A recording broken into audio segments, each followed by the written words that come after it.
Good evening, everyone. Welcome to SHEMAKERS Live. I am your hostess, Shavonna Williams. I'm also the founder and CEO of Hills and Helmets. On SHEMAKERS, we have conversations to help women develop their playbooks to win in business and life. For more than 2 decades, I've worked in sports, government, politics, as well as in corporate communications. So I've been in a lot of boardrooms where I was the only woman. My goal is to change that. I want to get more women at the table with equal pay. During my career, I've been fortunate enough to work with a lot of women who are not only talented and killing the game, but share my passion to help you develop your winning game plan. These women, SHEMAKERS, join us on Wednesdays to have conversations and share their insight to help you develop tactics to win in business, managing family and career, and get that promotion. So what is a SHEMAKER? A SHEMAKER is anyone who is successful and talented and willing to share their expertise to help women succeed. You are a SHEMAKER, and I am here to help you unleash your power, make big plays, get in the end zone, and win. So please share, like, and comment. It's all about helping you win. Put your comments and questions right in so that we can answer them tonight. Let us know where you're watching from. We want to hear from you. So let's meet tonight's SHEMAKER coach.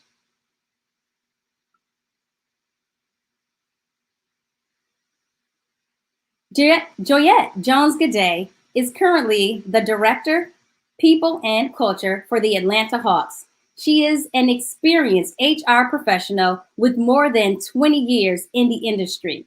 In addition to working for the Atlanta Hawks, she also worked for AMB Sports and Entertainment, where she led human resources for Mercedes Benz Stadium. During her time there, she implemented the first internship program. She has also led human resources for global hospitality brands, including the W. So SHEMAKERS, please welcome tonight to our show, Joyette Jones-Geday. Hello. Good evening. How are you? I'm good, Shavonna. How are you? I am doing well. Thank you. It's really good to see you. It's good to see you. See you too. Thanks for having me. Of course. I'm so glad that you could join us. This month, we have spent time just talking about training and developing and growing in our careers. So I'm really glad to have you here. I'm glad to be here. Let's go. So what I have to tell everyone is that Joyette left me. We worked together at AMB Sports Entertainment, and then she went, I can't even say went across the street, but went across the field over to the Atlanta Hawks and State Farm Arena. How has the transition to the NBA been? You know what? It's been really, really good. Obviously, I think with anything new, you're kind of like nervous and trying to anticipate what it's going to be like and what do you need to do and all of that good stuff. But I received such a warm welcome and have been spending a lot of time just honestly building relationships, getting to know people. And so that has made it so much easier, just learning, not really coming in with that much more of an agenda. So it's been great. And I've learned some things and I'm like, okay, this is just sports. Versus this is the NFL versus the NBA versus, Major League Soccer, that sort of thing. So it's been great. Awesome. Well, you transitioned during the pandemic. What was that like? Honestly, it felt the same. And I say that because I came into this environment virtually. So getting onto Zoom and being on Zoom all day and all of that felt absolutely the same, so nothing there. But I can tell you it makes it so much more exciting when I get to see people in person. Like we had a team lunch yesterday where we were finally able to get outside on the patio, and I saw all of my team members for the first time, maybe with the exception of 2. And it was just like, oh my goodness, this is you. Hi. So it makes it really, really exciting to see everyone. But in this virtual space, it felt the same. You adjust. Your onboarding is virtual, but you still meet people, greet people, get to know them. So it wasn't bad. What advice would you give someone who is making that transition during a time where we are working remotely to help them connect to their new colleagues? Be intentional about trying to meet them. So for example, when I started, I received the org chart for all of the business units I was going to support. And I made a point to schedule calendar invites with all of that leadership. Essentially, anybody who was a people leader, I met with. So it ended up being over 40 or so managers, but I made it a point to schedule meet and greet with each and every one of them. And a part of my conversation was, in my role, I'm here to partner with you and I'm here to support you. What does that look like for you? And what do you need the cadence of communication to look like? And so from those meetings, I was automatically able to start scheduling bi-weekly meetings, monthly meetings, whatever they needed to just continue the conversation. But you have to be intentional about it. I wouldn't wait on the leaders to meet me. I went out to meet them. And then I would say any meetings that you have or any meetings that you're aware of, and that those, like your boss, for example, who brought you on, they're going to set you up for success. So they're going to say, you need to attend this meeting, you need to attend this meeting. And I think you ask questions of, well, I heard these voices here, but I don't have, any meetings with them, or I haven't really met them. Can you arrange something? Can you introduce us? So I think it's just intentional about trying to meet people, making the ask, attending, all of the meetings and things like that you can, just to get to know people. Yeah. You mentioned that a new boss wants to set you up for success, but what steps should employees take prior to starting a new role to set themselves up for success? I think it's just about being prepared. And I think being prepared is going to be different, right, for everyone. So I think asking, number one, what does success look like, right? What are the first 30 days? What are the first 60 days, 90 days going to look like, so that you can tailor things for yourself? I think, a lot of what you do, I think you prepare in the interview process. So you're learning about the company, you're learning about the organization, the culture, all of those things. I think all of that sets you up. And then, so it's just a continuation, if you will, of that. And again, I think with being intentional about who you're meeting and learning about what their roles are, how they contribute to the organization, what your partnership looks like, I think it's just that connecting with people and asking those questions really kind of helps you to be successful. So to me, the building the relationship is the most important thing. I'm not coming in trying to make impact. Like 60 days, I'm going to do this, this, and this. No. I'm coming in to meet people, build relationships, start that foundation. Then I can hit the ground running, because I know more about what they're doing, who they are, what they're trying to accomplish, so forth. That is really interesting.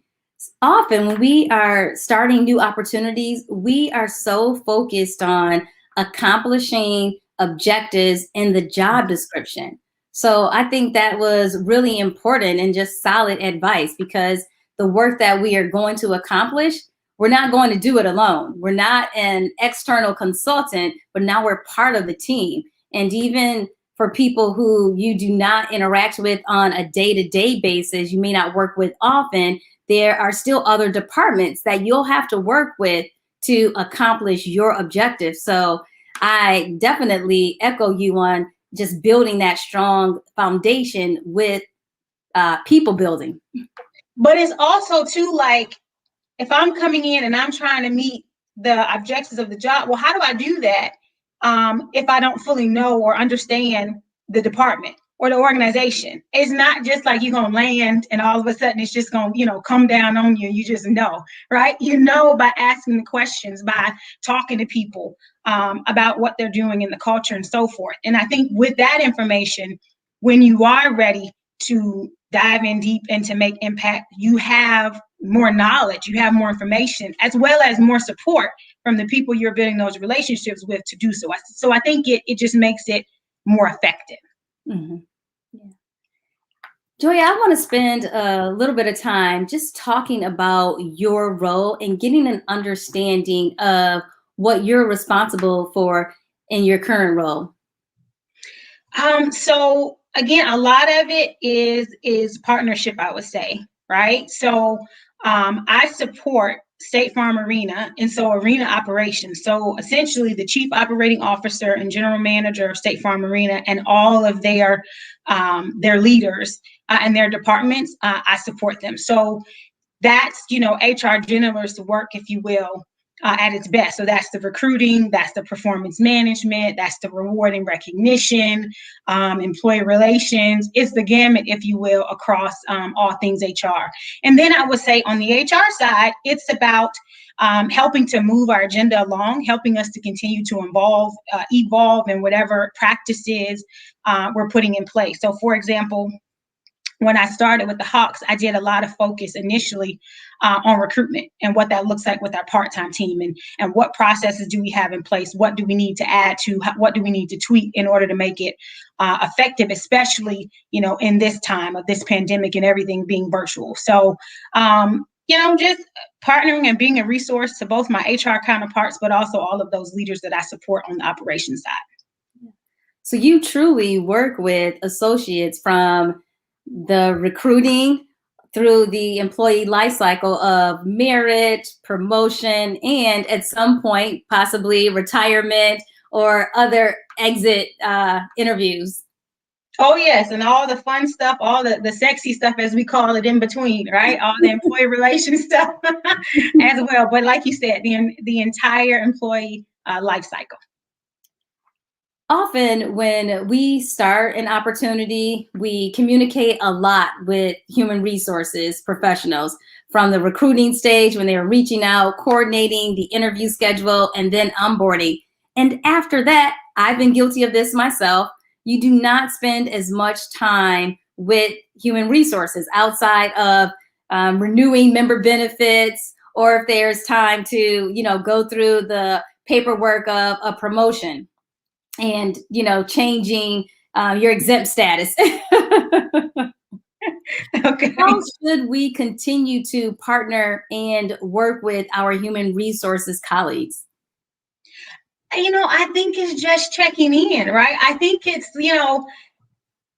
human resources is not just, check the box. We're here to get you your paperwork, process your paperwork, and move on, right? And party planning and all that, right? So I think it's engaging with us. When you have an initiative or a project that you're on, you hear a lot about making sure the right voices, right, are at the table, right? That the right folks have a seat at the table. Well, I think remembering to involve human resources in those things are really, really important, because we're bringing another perspective, and perspective is always great. And so we're thinking about it from an associate or team member perspective. We're thinking about it from a perspective of how do we, take care of and support and protect, the business. So the lens, that we look through is different, but we also, often we have backgrounds and familiarity in operations or in sales in various parts of the business, in some ways because of our experience, in other ways because of how we partner with these groups, that we can bring some valuable information and insight. So I think it's just remembering to do that. But then before all of that, it's like we're people like everybody else. I'm not the principal. I'm not trying to be the principal, right? I'm like, hey, Joy, what's up? What's going on? How's your family? How's life, right? So just connecting on just that basic level of like, we're people and we're coworkers, I think is another way to keep that up, alive, if you will. And I think for us, it's the same thing, right? Us reaching out and making sure that we are keeping that communication and those relationships going. It's a two-way street. It doesn't sit on either side. It's definitely a two-way street. Going back to recruitment, during this time, we know in particular for women who have been hit the hardest in reference to employment because of COVID-19. In December, all 140,000 jobs that were lost were jobs that women had. So we know that there are a lot of women who are looking for opportunities right now. I know that you see a lot of different resumes and CVs come in. What are some trends that you are seeing and encourage people to think about as they are completing their packages for employment opportunities? I see, honestly, right now, I see a lot from industries that have been hit hard, right? So, for example, from a guest experience perspective, we have so many more folks from the hospitality industry, whether that be, hotels or whether that be cruises. So I think we're just seeing more people who are looking at or interested in sports that just come from what I would say a similar background, like a lot of transferable skills, but that probably weren't looking at us before. Um, and then, it's just that much more competitive. I think that's the biggest thing you're seeing as well. You're just seeing a lot more competition, unfortunately, because of those losses. So it just means that you really got to bring your A game, if you will, right? And really try to identify or how do I set myself apart, if you will, from that. And that's a lot easier said than done. But I think those are some of the things that I am seeing. And I would say, tips is being open to the different opportunities. For me, I think it's all about transferable skills, right? I don't think we're in an industry where you have to have been in this industry in order to be successful in it. But I think it's about thinking, what am I doing and what have I done that can transfer and translate to this industry? And how can I articulate that via my resume or, when I have an interview, that sort of thing. Mm-hmm. Along those lines, as people are approaching an interview, what are some resources that you are aware of to help people prepare for that conversation? The internet, honestly, if you Google interview questions, if you Google situation-based questions, there's just so much information out there that you can think about any topic, that there is. So you can find literally questions on, communication and team building and retention, and they're just like the topics out there are endless. So just researching that information, there are all types of sites that are giving you tips on, how to interview, tips on, your cover letters, tips on how to update and tweak, your resume. So I just think there's a plethora of resources, if you will, out there. I think, a lot of times too, we learn about opportunities from people who work in the organization or who have worked there, and they have some of that insight as well. So I think, getting that insight, if you have the opportunity, I would say is something that you can do as well. But they're just, even LinkedIn. If you go on LinkedIn, you can take training. There's just so much information out there in terms of how can I be the best of me and how can I present myself in the best way. So, yeah. Have you been in an experience where you witness someone who on paper, really sharp, talented, but the way that they presented themselves just made you cringe? Like, oh, I wish I could help that person out. I would say I have.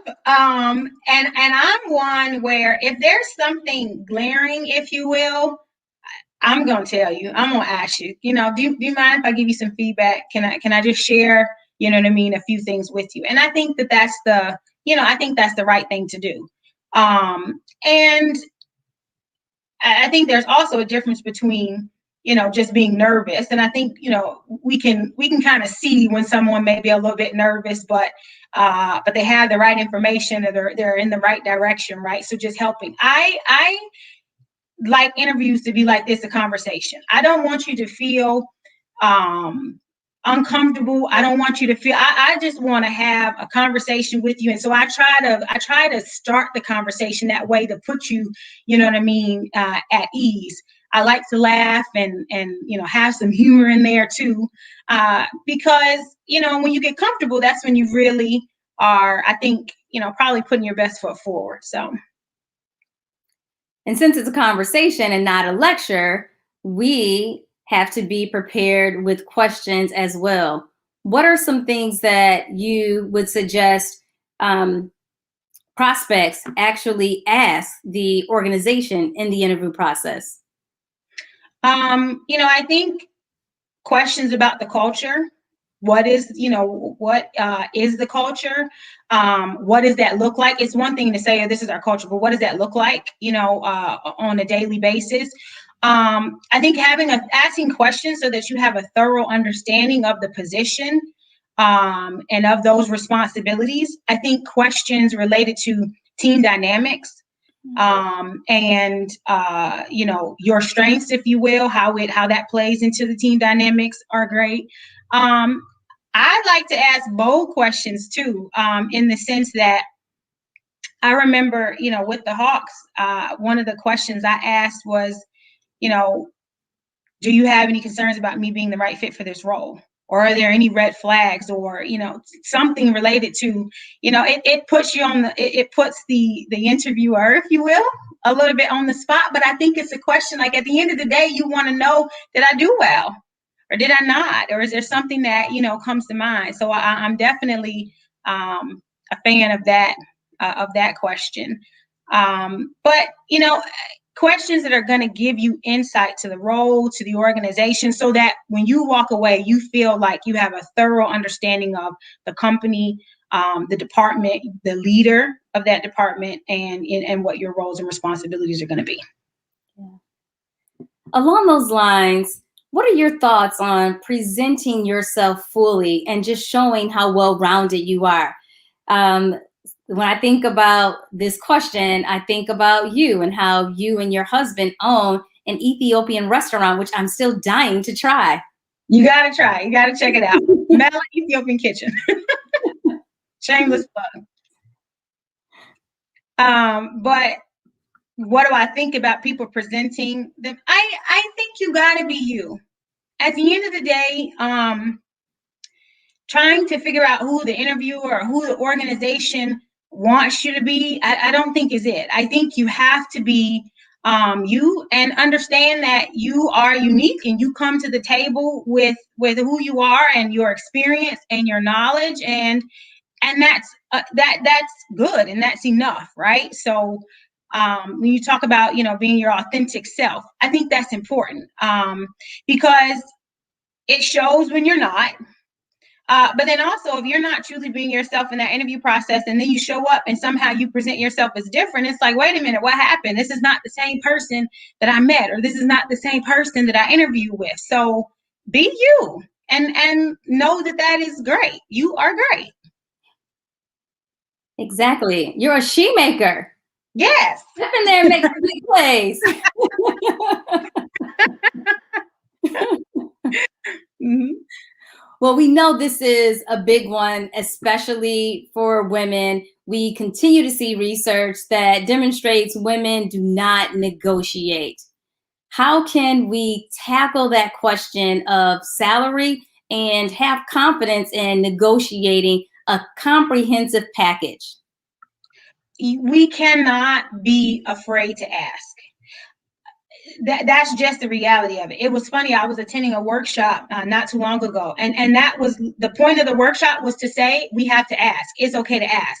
When you look at men, they are not afraid to ask.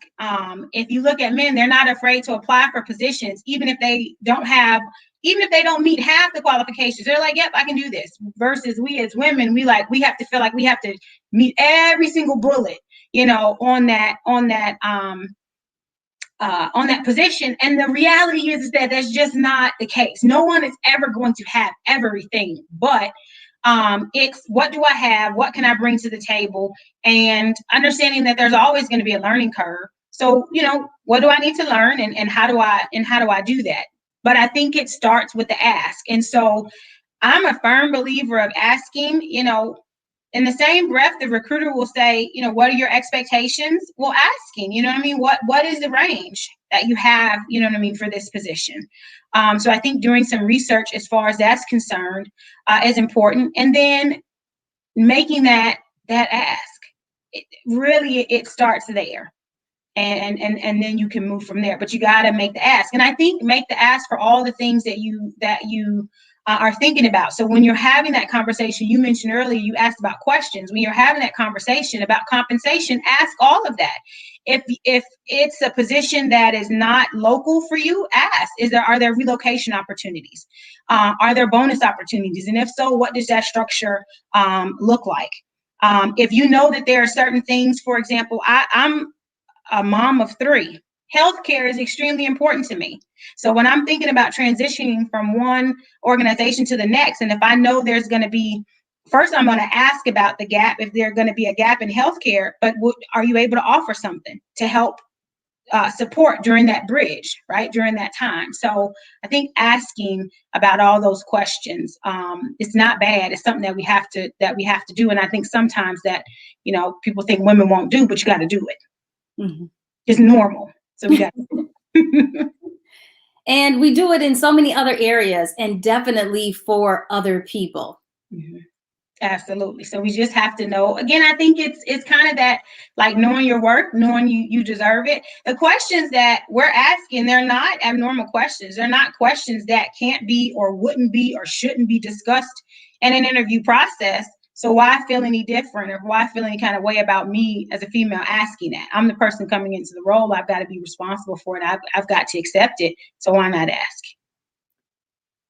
So healthcare was one thing that stood out for you to ask about. What are some other unconventional things that people can ask for in negotiating their benefits package, but often do not, or you do not see most people asking for it? I think it's about asking about the total package. When we think compensation, often we think literally just the salary. But the compensation package, and it's something that I like to share as a recruiter, it's something that I like to share to those that I'm interviewing with, but it's asking, what does the entire package look like, right? So do I have to provide my own meal? Or do you have services available? And if so, what's that cost? In hotels, I would ask literally about dry cleaning. If I had to suit it up every day, I'd love to know what opportunities I have, for dry cleaning. What about parking? What other benefits do you offer? We have partnerships with all of these fantastic organizations that are, whether it be, Apple or cars or gym memberships, or whatever those things are, right? Asking, what partnerships, what opportunities do we have there? In sports, tickets. We put on like awesome events. We put on games and concerts and comedy shows, and do we have tickets available, right? So I think when you think about all of that, it helps us to understand what the organization in its entirety is offering, because the organization knows and they're tracking it, but what they're offering. But then also it just gives us a more well-rounded picture. So maybe I wanted a little bit more of this, but they were able to compensate in this area over here. And I would say, again, the benefits piece of it, understanding who those providers are, what those costs are, and really looking at the difference, with where you are currently to where you're going to be in this new organization, are all things to look at and to think about. Mm-hmm. Well, we have talked about recruitment and interviewing, negotiating to get in the door. So I'd like to transition and spend some time just discussing how we manage our game plan once we're already on the team. A lot of organizations have annual check-ins to go over performance reviews and plan either, merit increases or other types of bonuses. But what are some things that we should be doing throughout the year to manage our performance and be able to articulate it during performance reviews? So let me start by saying, if annual is the only thing that we're doing, then that's already the problem. Annual is not enough. Annual should be a confirmation of everything that we've talked about throughout that performance period, right? So for your organization, if that's annually, when you get down to evaluation, it's a confirmation of what we've been talking about for the last 12 months. And so daily, check-ins, if you will, with the team. And that's not sit down, it's informal. Hey, how you doing? What's going on? What are you working on for today? Especially depending on what's on our agenda. If we're working on a big project or something, is coming near to the deadline, just checking in on that. I am a fan and an advocate for one-on-ones. I think is absolutely critical to have those. And one-on-ones are not so much for the leader to give a list of, here's all the stuff that I want you to work on, but that's time for that associate to express what's going on in their world. What are they working on? What do they need? What do they want to share? And yes, the leader can add to that, but that's their time, and they should be able to, and we should encourage them to define what that looks like. And then understanding that that cadence is important. So if we say it's going to be weekly, rain or shine, we're having it. Maybe we need to shift the day of the week, but we're going to have that conversation. If it's bi-weekly, have it, and then not be afraid to tweak it, right? So it's not that it's set in stone, but it's like, okay, once we've gotten into a rhythm, we can adjust, how and when we meet. I would say sharing feedback. In hotels, we always say feedback is a gift. So as corny as that may sound, I definitely believe that it's true. But I think as leaders, remembering to ask for the feedback too. It's not us just providing feedback, but what can I do differently? How can I support you? What do you need? You know what I mean? From me. I think regular conversations, when the organization is updating us on what's happening, to make sure that information is shared with our team members. Having regular conversation and communication as far as goals, and are we on track, and do we need, like, all of those things are things that we should be talking about. And I would say also making sure that the individual performance, like, when you have goals, you have the goals of the business, if you will, that we're trying to meet, but I should also have goals for myself. How do I improve myself? And so remembering to talk about that and remembering to have those. So whatever you find that cadence of communication to be, at AMBSC, we call them check-ins. Here we call them fast breaks. Whatever you call it, have it. I would say those check-ins or those fast breaks quarterly at a minimum. But all of that other, the one-on-ones, whatever that cadence you develop, and the daily, check-ins and conversations, I think are all important. And then that way, when you get to the end, we're not surprised at evaluation, like, I did what, or I'm not doing here, or, oh yeah, I'm doing great. Like, nothing should be a surprise. It should be like, yep, we're on the same page. We have been. Yeah. And not just having the conversation, but having the visual reference, I like to call them, to follow up and just be able to check the boxes. Like, this is exactly what I did. It's also what we discussed would be the priorities for this quarter. So, no one can say, oh, I don't remember having that conversation. Mm-hmm. Something that I like to tell managers all the time, something that I love to do, is when we've had an important conversation, especially a conversation that is requiring one to take action, I love send an email and say, hey, it was great meeting with you today. Please give me a recap of what we talked about, or what you took away from it, and what you're going to do. And what that does is it makes sure, number one, that both of us are on the same page. But it gives me an opportunity as a leader. If something was forgotten, I can mention it. Okay, well, don't forget about this. Or if we just really not on the same page, okay, we seem to be on different pages right now. Maybe we need to circle back together. Or maybe I need to immediately correct something. But that email, that ask of what did you do, what did you take away, what are you going to do differently, I think is a nice, quick way to capture that. And then at the end of the day, it's also some, it's documentation, like you mentioned, of what we've done and what we've talked about and what the expectation is. Yeah, it is really important to keep the conversation going. To just use a sports analogy, we don't just talk about the game or what happened at the game at the end of the game. In football and basketball, you see players go to the bench, go to the sideline, and check in. So even after smaller projects, having that after action debriefing, I think, is important. Absolutely. Absolutely. You should always have one, because I think it's about finding out what our wins were and celebrating that. But then also, like, what can we do differently? What can we do better? It's important to capture that information, because if we don't, we'll just be doing the same thing, expecting a different outcome potentially. And that might be the definition of insanity. So the after action, the check-in, is definitely important. So Joyette, you have been in human resources for quite a bit of time now. So clearly you love it. Yes. Why do you love it so much? Because honestly, because of the people. I can say that what I do directly impacts the people that I work with, right? And It's not me coming up with the ideas or anything like that, but it's connecting with people. What do you need? What do you want? How can I help you grow? What do we need to do differently? But I think also having the conversations of letting people know, like, here are, the expectations. Let's be clear on that. Everybody's a valued member of the team. Here's what we're trying to achieve. Here's how you can do so.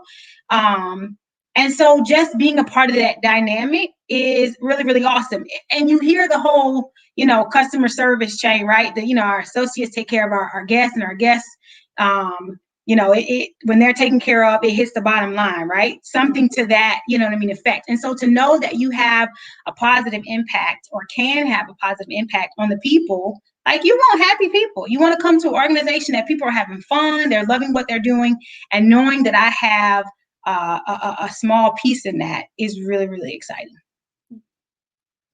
What's most challenging about your work? The people.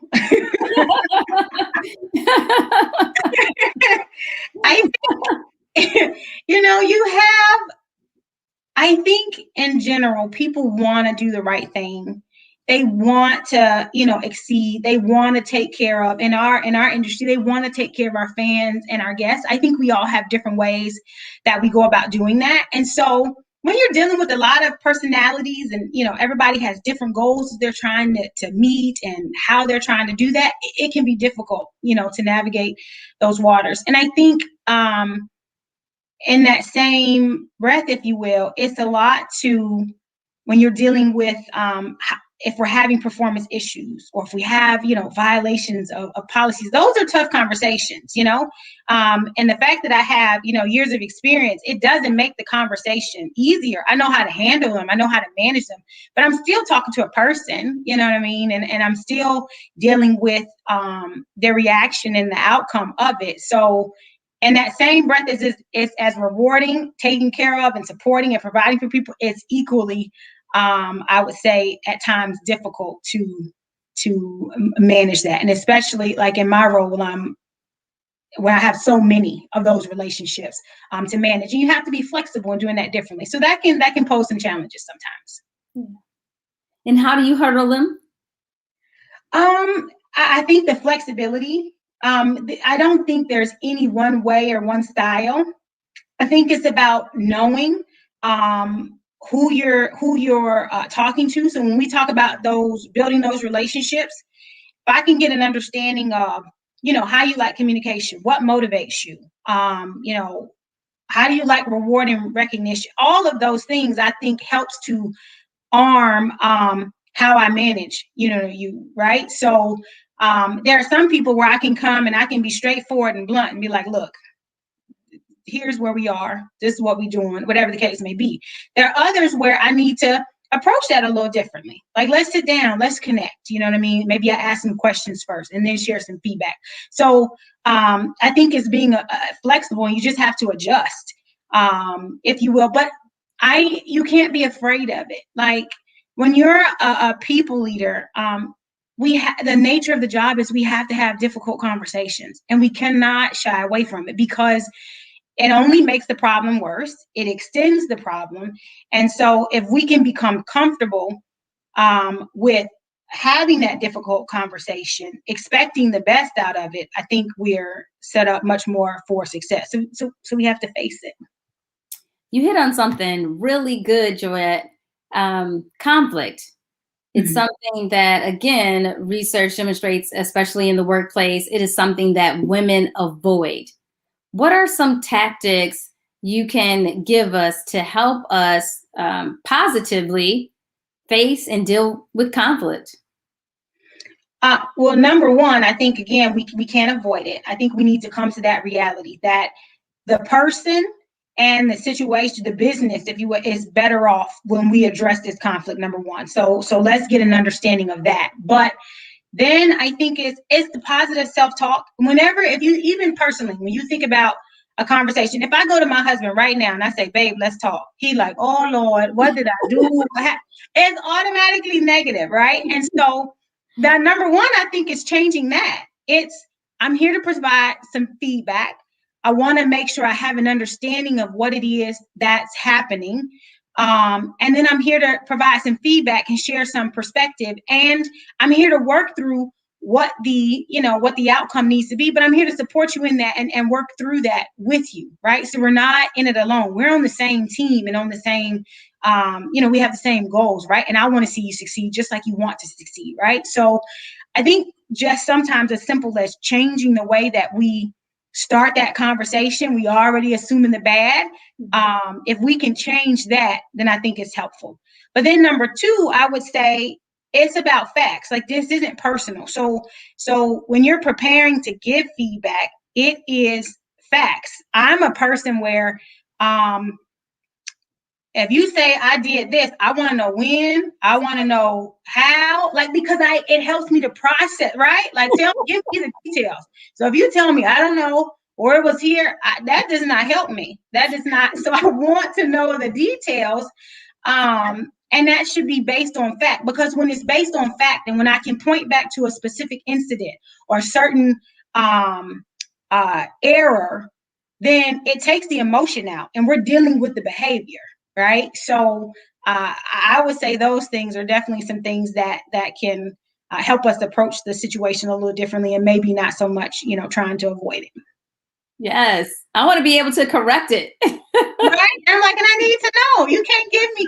It's like positive feedback too. You did a great job today. Thank you. What did I do? Well, you just did great today. I'm like, okay, well, thanks. I'll try to duplicate it. I don't know what I did, but I'll be me.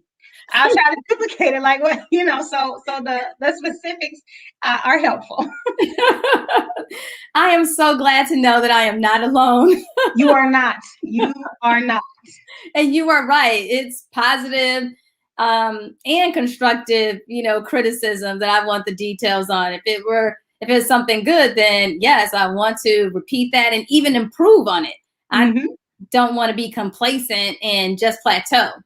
Exactly. I mean, like, even again, when you think about it personally, if I go to my daughter right now and say, Malia, you were bad today, she's like, what I do? I have to come with an example. Baby girl is not going to take just, oh, I was bad today. She's like, no, I need to understand what I did. And then she may deny it, but.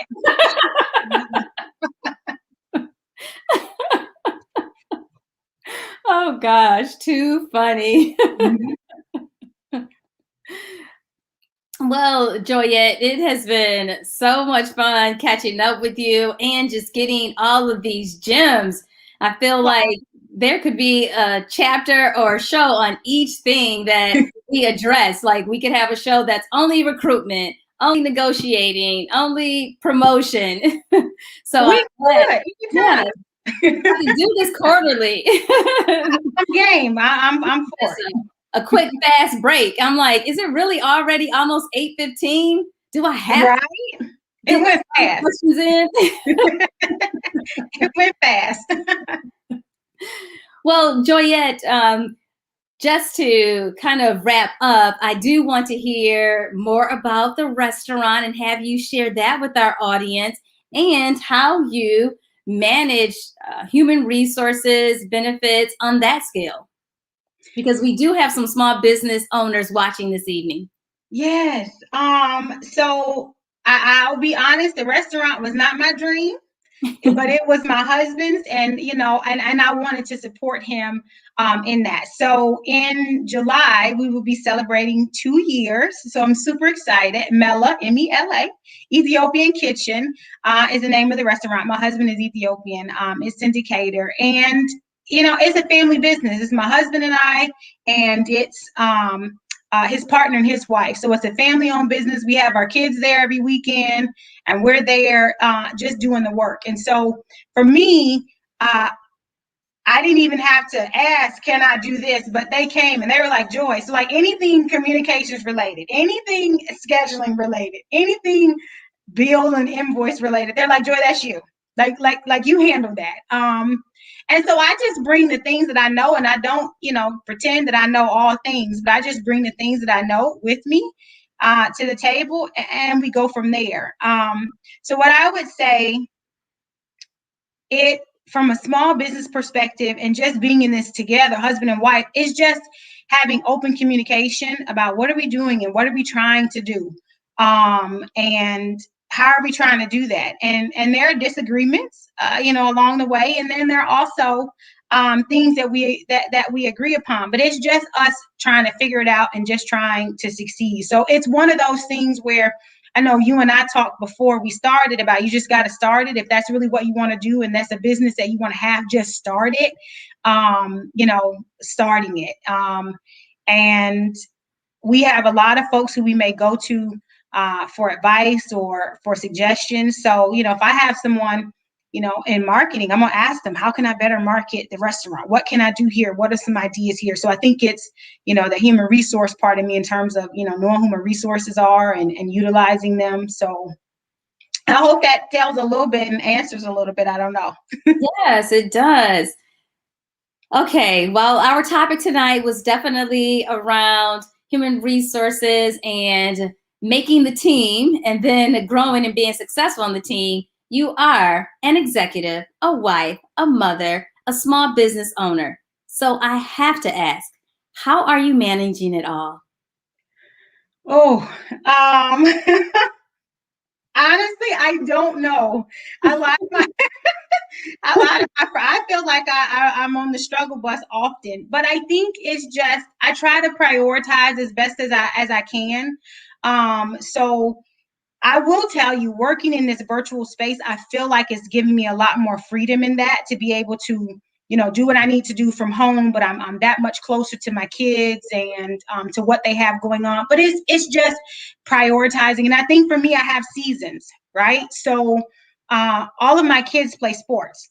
In the fall, I may not go to the restaurant as much because I need to be here to be there on game days and practices and, picking them up and dropping them off and all that good stuff. In the spring, I tell them everybody is on a break. And so then I may be able to have a little bit more time to dedicate towards the business.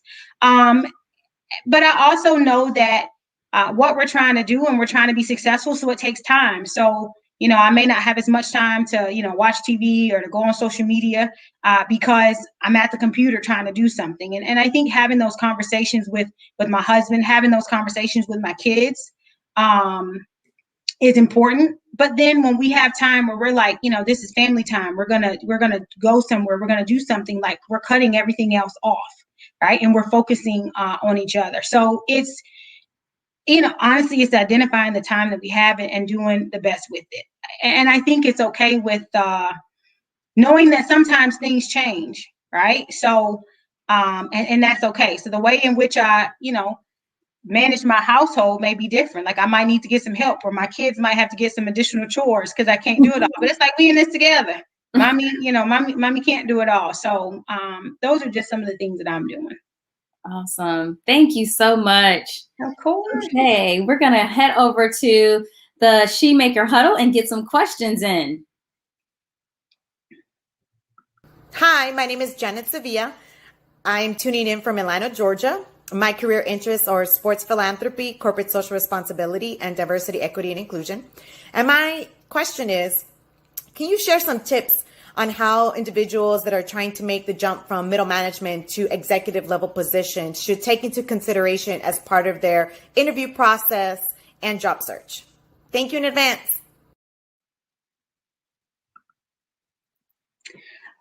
So I would say, personally, I think it starts before the interview process, right? So what opportunities are there in the organization? And then what are the skills necessary to have for that particular role, right? So I think once you know that, then it's about just tackling. If there's something where, there's a little bit of a gap, then I think we attack that gap, right? So whether that be something technical or maybe it's more, training or experience on strategy, right? So I think it's about understanding the skills of the position.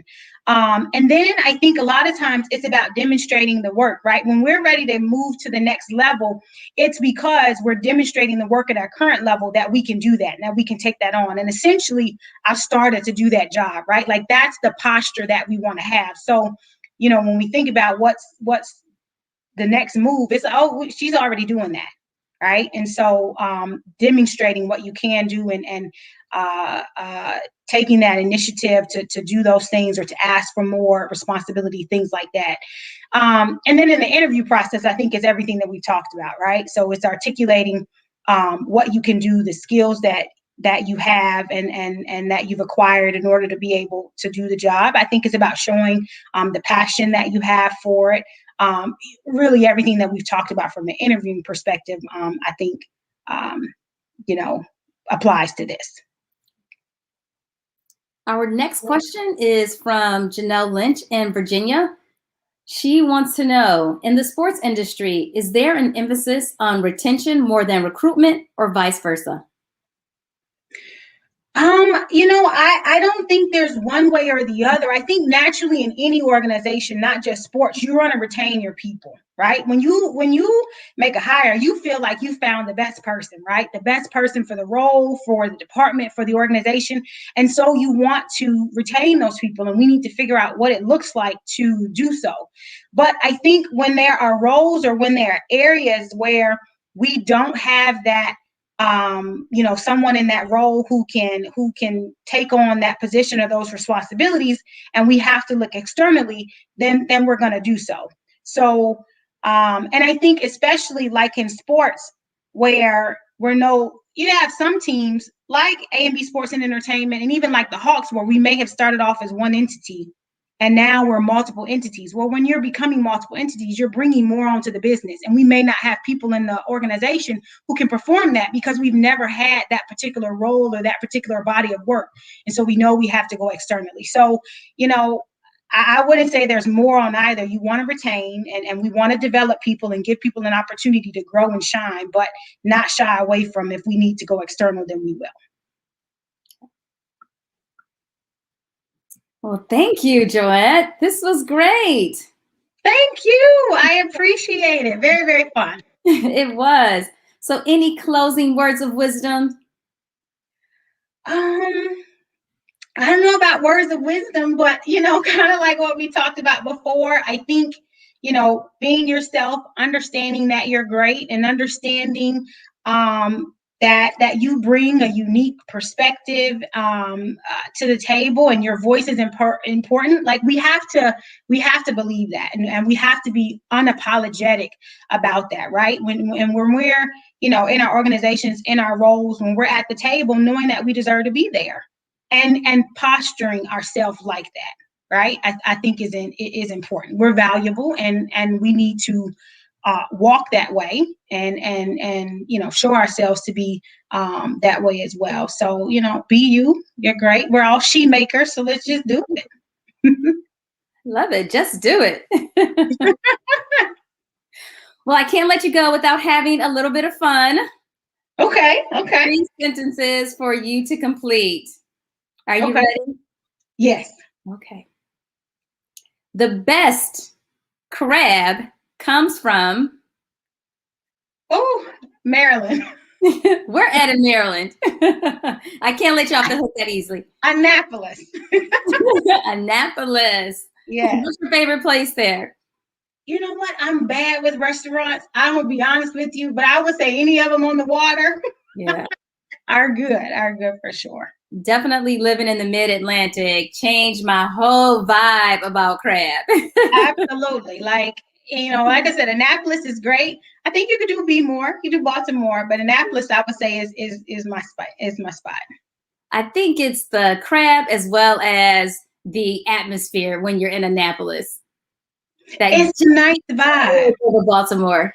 Oh yeah, it's a nice vibe. You're right there on the water, and DC, in and of itself is just a nice vibe. So, Annapolis being a little further out, you can't go wrong. Yeah. Okay, speaking of DC, this go-go band always gets me jamming. Oh my goodness. What's my guy, Chuck? I don't know Chuck's last name, but Chuck, everybody knows Chuck. So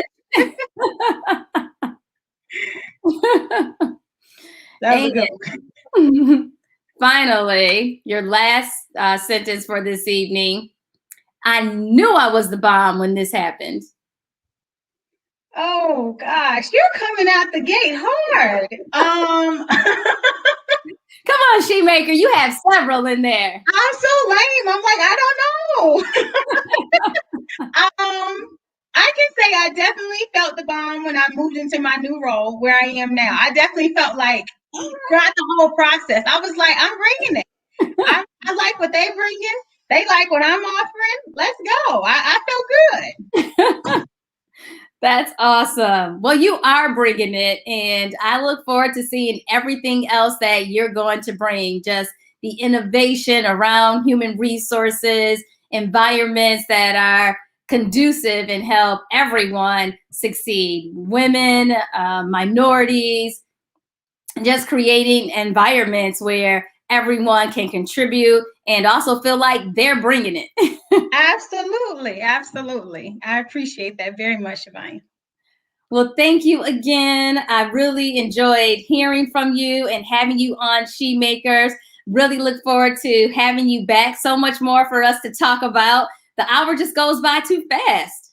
I would love it. I would love it. Absolutely. And I really, really appreciate you making the ask. I appreciate all the questions and folks tuning in. So I feel very blessed and fortunate. So thank you. You are welcome. Have a wonderful evening, and we will get together soon. Sounds good. Have a good night. You too. Bye, y'all.